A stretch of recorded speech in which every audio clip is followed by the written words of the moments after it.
सरस्वती व्यासं ततो जयमुदीरये। मूकं करोति वाचालं पंगुलं लङ्घयते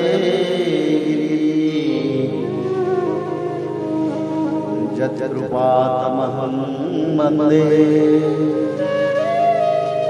परमानन्दमाधवो माधवो वाक्यं माधवो हरि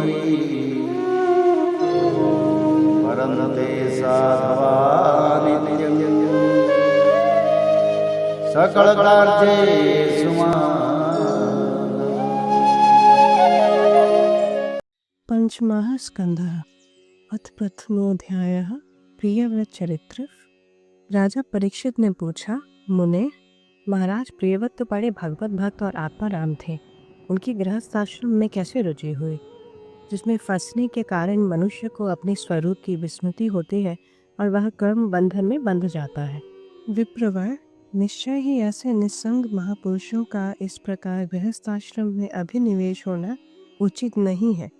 इसमें किसी प्रकार का संदेह नहीं है कि जिनका चित्त पूर्ण कीर्ति श्री हरि के चरणों की शीतल छाया का आश्रय लेकर शांत हो गया है, उन महापुरुषों की कुटुंब आदि में कभी आसक्ति नहीं हो सकती। अमन, मुझे इस बात का बड़ा संदेह है कि महाराज प्रियव्रत ने स्त्री, घर और पुत्र आदि में आसक्त रहकर भी किस प्रकार सिद्धि प्राप्त कर ली और क्यों कर उनकी भगवान श्री कृष्ण में अविचल भक्ति हुई। श्री सुखदेव जी ने कहा, राजन, तुम्हारा कथन बहुत ठीक है। जिनका चित्त पवित्र कीर्ति श्री हरि के परम मधुर चरण कमल मकरंद के रस में सराबोर हो गया है, वे किसी विघ्न बाधा के कारण रुकावट आ जाने पर भी भगवत भक्त परमहंसों के प्रिय श्री वासुदेव भगवान के कथा श्रवण रूपी परम कल्याणमय मार्ग को प्रायः छोड़ते नहीं। राजन, राजकुमार प्रियव्रत बड़े भगवत भक्त थे। श्री नारद जी के चरणों की सेवा करने से उन्हें सहज में ही परमार्थ तत्व का बोध हो गया था।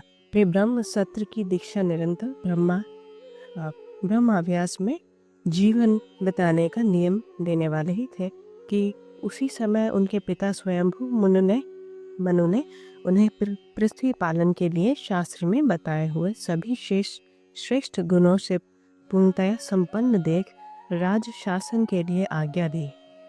किंतु प्रियव्रत अखंड समाधि योग के द्वारा अपनी सारी इंद्रियों को और क्रियाओं को भगवान वासुदेव के चरणों में ही समर्पण कर चुके थे। अतः पिताजी की आज्ञा किसी प्रकार उल्लंघन करने योग्य न होने पर भी यह सोचकर कि राजाधिकार पाकर मेरा आत्मस्वरूप स्त्री पुत्रादि असत प्रपंच से आच्छादित हो जाएगा, राज्य और कुटुंब की चिंता में फंसकर मैं परमार्थ तत्व को प्रायः भूल जाऊंगा, उन्होंने उसे स्वीकार न किया। आदिदेव स्वयंभू भगवान ब्रह्मा जी को निरंतर इस गुणमय प्रपंच की वृद्धि का ही विचार रहता है। वे सारे संसार के जीवों का अभिप्राय जानते रहते हैं। जब उन्होंने प्रियव्रत की ऐसी प्रवृत्ति देखी तब वे मूर्तिमान चारों वेद मरीचि आदि पार्षदों के साथ लिए अपने लोक से उतरे। आकाश में जहाँ तहाँ विमानों पर चढ़ते हुए इंद्रादि प्रधान देवताओं ने उनका पूजन किया तथा मार्ग में टोनियां बांधकर आए हुए सिद्ध गंधर्व साधे चारण और मुनि जन ने स्तवन किया। इस प्रकार जगह जगह आदर सम्मान पाते वे साक्षात नक्षत्र नाथ चंद्रमा के समान गंधमादन की घाटी को प्रकाशित करते हुए प्रियव्रत के पास पहुँचे। प्रियव्रत को आत्मविद्या का उपदेश देने के लिए वहाँ नारद जी भी आए हुए थे। ब्रह्मा जी के वहाँ पहुँचने पर उनके वाहन हंस को देखकर देवर्षि नारद जान गए कि हमारे पिता भगवान ब्रह्मा जी पधारे हैं। अतः वे स्वयंभू मनु और प्रियव्रत के सहित तुरंत खड़े हो गए और सबने उनको हाथ जोड़कर प्रणाम किया। परीक्षित, नारद जी ने उनकी अनेक प्रकार से पूजा की और सुमधुर वचनों में उनके गुण और अवतार की उत्कृष्टता का वर्णन किया तब आदि पुरुष भगवान ब्रह्मा जी ने प्रियव्रती और मंद मुस्कान युक्त दया दृष्टि से देखते हुए इस प्रकार कहा। श्री ब्रह्मा जी ने कहा, बेटा, मैं तुमसे सत्य सिद्धांत की बात कहता हूँ, ध्यान देकर सुनो। तुम्हें अप्रमेय श्री हरि के प्रति किसी प्रकार की दोष दृष्टि नहीं रखनी चाहिए। तुम्हें क्या हम महादेव जी, तुम्हारे पिता स्वयं मनु और तुम्हारे गुरु ये महर्षि नारद भी विवश होकर उन्हीं की आज्ञा का पालन करते हैं। उनके विधान को कोई भी देहधारी न तो तप, विद्या, योग बल या बुद्धि बल से, न अर्थ या धर्म की शक्ति से और न स्वयं या किसी दूसरे की सहायता से ही टाल सकता है। प्रियवर, उसी अव्यक्त ईश्वर के दिए हुए शरीर को सब जीव जन्म मरण शोक मोह भय और सुख दुख का भोग करने तथा कर्म करने के लिए सदा धारण करते हैं।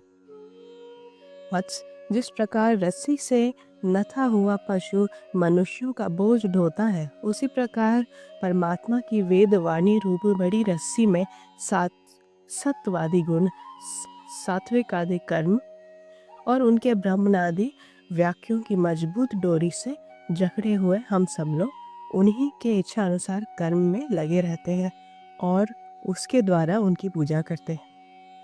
हमारे गुण और कर्मों के अनुसार प्रभु ने हमें जिस योनि में डाल दिया है, उसी को स्वीकार करके वे जैसी व्यवस्था करते हैं, उसी के अनुसार हम सुख या दुख भोगते रहते हैं। हमें उनकी इच्छा का उसी प्रकार अनुसरण करना पड़ता है जैसे किसी अंधे को आँख वाले पुरुष का। मुक्त पुरुष भी प्रारब्ध का भोग करता हुआ भगवान की इच्छा के अनुसार अपने शरीर को धारण करता ही है। ठीक वैसे ही जैसे मनुष्य की निद्रा टूट जाने पर भी स्वप्न में अनुभव किए हुए पदार्थों का स्मरण होता है, उस अवस्था में भी उसको अभिमान नहीं होता और विषय वासना के जिन संस्कारों के कारण दूसरा जन्म होता है, उन्हें वह स्वीकार नहीं करता।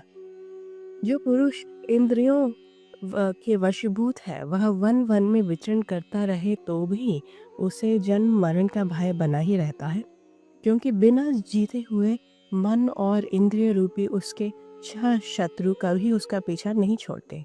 जो बुद्धिमान पुरुष इंद्रियों को जीतकर अपनी आत्मा में ही रमन करता है, उसका गृहस्थाश्रम भी क्या बिगाड़ सकता है। जिसे इन 6 शत्रुओं को जीतने की इच्छा हो, वह पहले घर में रहकर ही उनका अत्यंत निरोध करते हुए उन्हें वश में करने का प्रयत्न करे। किले में सुरक्षित रहकर लड़ने वाला राजा अपने प्रबल शत्रुओं को भी जीत लेता है। फिर जब इन शत्रुओं का बल अत्यंत क्षीण हो जाए, तब विद्वान पुरुष इच्छानुसार विचर सकता है। तुम यद्यपि श्री कमलनाभ भगवान के चरण कमल की कली रूप किले के आश्रित रहकर इन 6 शत्रुओं को जीत चुके हो, तो भी पहले उन पुराण पुरुष के दिए हुए भोगों को भोगो, इसके बाद निसंग होकर अपने आत्म स्वरूप में स्थित हो जाना।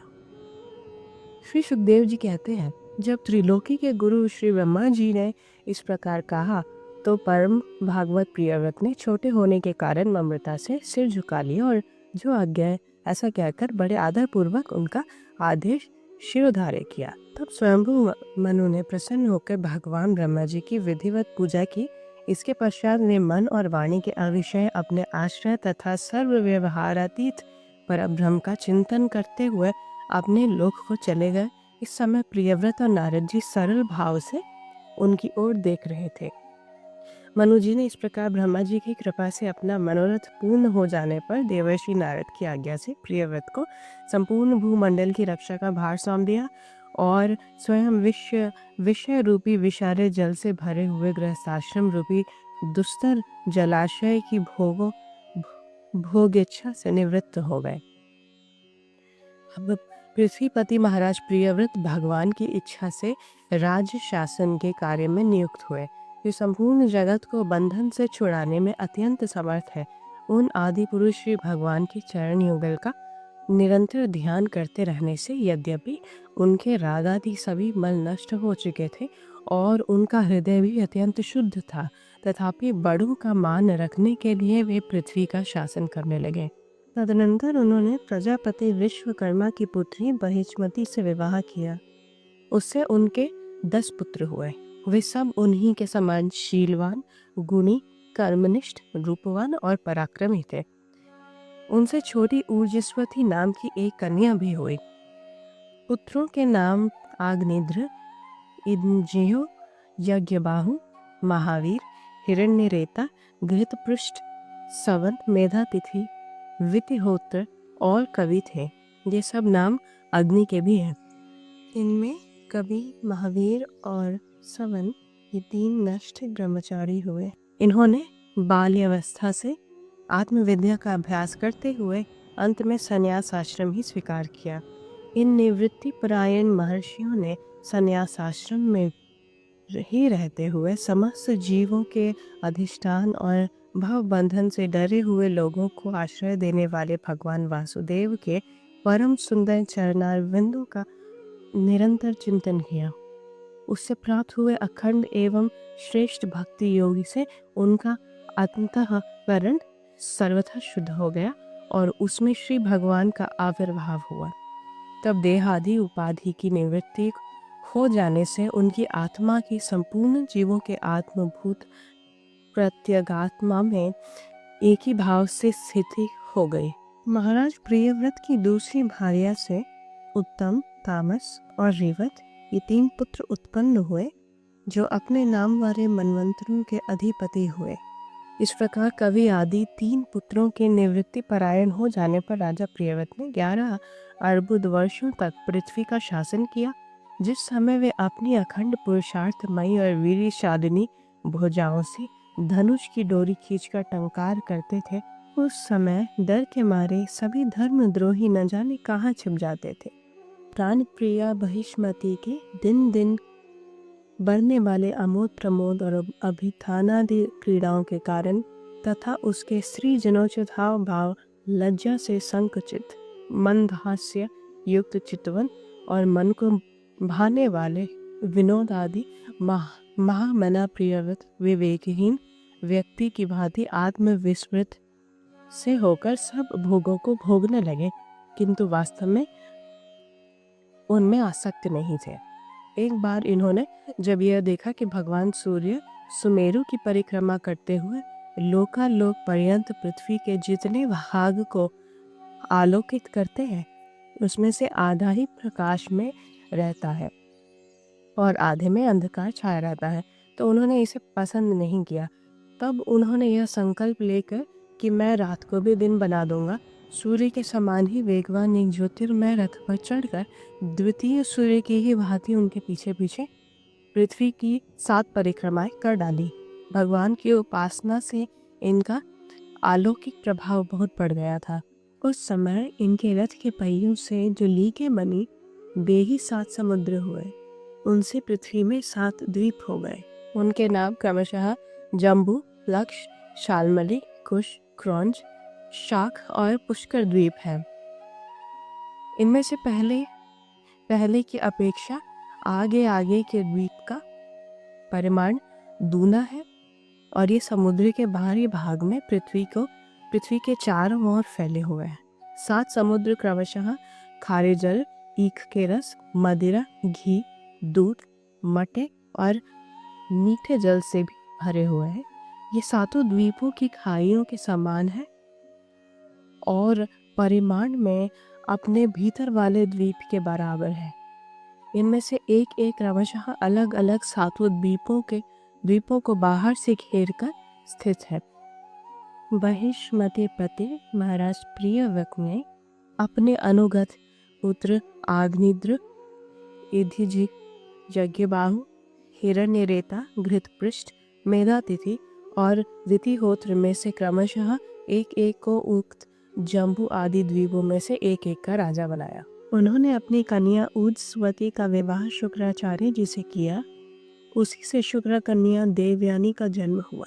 राजन, जिन्होंने भगवत चरणारविंदों की रच के प्रभाव से शरीर के भूख, प्यास, शोक, मोह और जरा मृत्यु इन 6 गुणों को अथवा मन की सहित 6 इंद्रियों को जीत लिया है, उन भगवत भक्तों का ऐसा पुरुषार्थ होना कोई आश्चर्य की बात नहीं है, क्योंकि वर्ण बहिष्कृत चांडाल आदि नीच योनि का पुरुष भी भगवान के नाम का केवल एक बार उच्चारण करने से तत्काल संसार बंधन से मुक्त हो जाता है।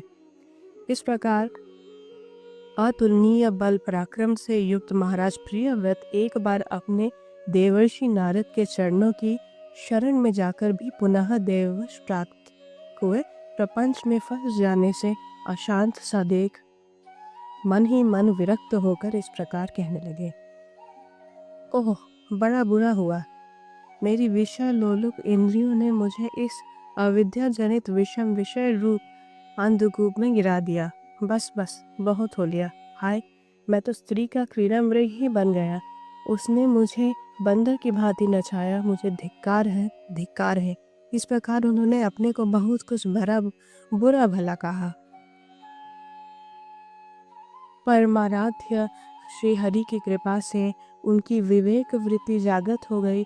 उन्होंने यह सारी पृथ्वी यथा योग्य अपने अनुगत पुत्रों को बांट दी और जिसके साथ उन्होंने तरह तरह के भोग भोगे थे, उस अपनी राज रानी को साम्राज्य लक्ष्मी के सहित मृत देह के समान छोड़ दिया तथा हृदय में वैराग्य धारण कर भगवान की लीलाओं का चिंतन करते हुए उसके प्रभाव से श्री नारद जी के बतलाए हुए मार्ग का पुनः अनुसरण करने लगे।